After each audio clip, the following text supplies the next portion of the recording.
The blood of exceptionally long-lived people shows key differences.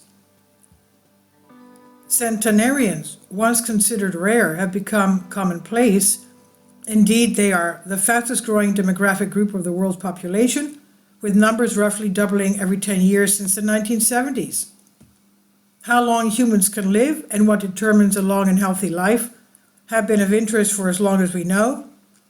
The ancient Greeks, Plato and Aristotle, discussed and wrote about the aging process over 2,300 years ago. The pursuit of understanding the secrets behind exceptional longevity is not easy, though. It involves unraveling the complex interplay of genetic predisposition and lifestyle factors and how they interact throughout the person's life. Now, our recent study, published in Geroscience, has unveiled some common biomarkers, including levels of cholesterol and glucose in people who live past 90 years of age. Non-agenarians and centenarians have long been of intense interest to scientists, as they may help us understand how to live longer and perhaps also how to age in better health. So far, studies of centenarians have often been small scale and focused on a selected group, for example, excluding centenarians who live in care homes. Huge data set. Ours is the largest study comparing biomarker profiles measuring throughout life among exceptionally long-lived people and their shorter-lived peers to date. We compared the biomarker profiles of people who went on to live past the age of 100 and their shorter-lived peers, and investigated the link between the profiles and the chance of becoming a centenarian. Our research includes data from 44,000 Swedes who underwent health assessments at age 64 to 99 years of age. They were a sample of the so-called Amores cohort. These participants were then followed through Swedish registered data for up to 35 years. Of these people, 1,224, or 2.7%, lived to be 100 years old. The vast majority, 85% of the centenarians, were female.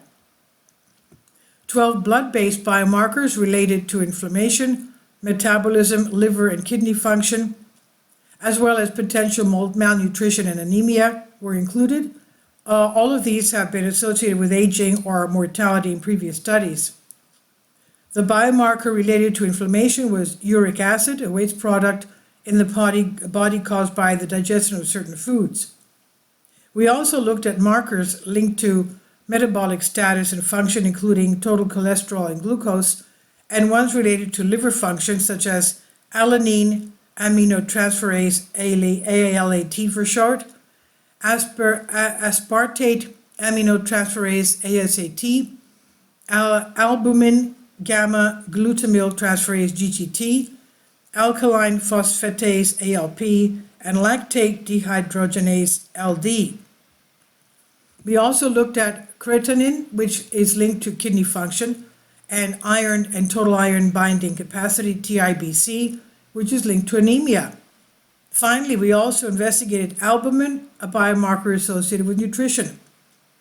The findings: we found that, on the whole, those who made it to their 100th birthday tended to have lower levels of glucose, creatinine, and uric acid from their 60s onward.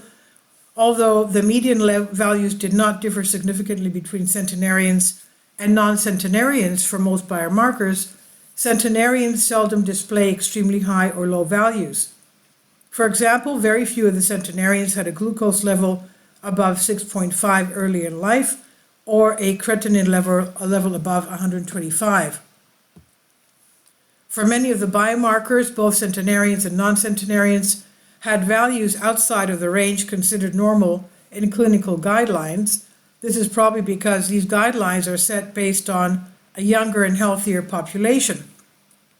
When exploring which biomarkers were linked to the likelihood of reaching 100, we found that all but two, ALAT and albumin, all of the 12 biomarkers showed a connection to the likelihood of turning 100. This was even after accounting for age, sex, and disease burden. The people in the lowest out of the 5 groups for levels of total cholesterol and iron had a lower chance of reaching 100 years as compared to those with higher levels. Meanwhile, people with higher levels of glucose, creatinine, uric acid, and markers for liver function also decrease the chance of becoming a centenarian.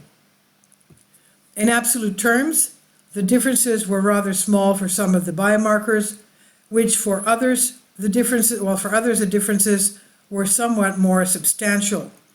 For uric acid, for instance, the absolute difference was 2.5 percentage points. This means that people in the group with the lowest uric acid had a 4% chance of turning 100, while in the group with the high uric acid levels, only 1.5% made it to the age of 100. Even if the differences were overall rather small, they suggest a potential link between metabolic health, nutrition, and exceptional longevity. The study, however, does not allow any conclusions about which lifestyle factors or genes are responsible for the biomarker values. However, it is reasonable to think that factors such as nutrition and alcohol intake play a role. Keeping track of your kidney and liver values as well as glucose and uric acid as you get older is probably not a bad idea. And that said, chance probably plays a role at some point in reaching an exceptional age, but the fact that differences in biomarkers could be observed a long time before death suggests that genes and lifestyle may also play a role. This is by Karen Modig, Associate Professor, Epidemiology, Karolinska Instituten, from the conversation here under Creative Commons on Science Alert. Please leave your comments. Thank you for your support. Please support my Patreon account. The daily posts are 5 videos daily, and they are totally different from what I have on my YouTube channel. Thank you so much for your support and that you find all my content so interesting. You'll find the Patreon account details in the description box below.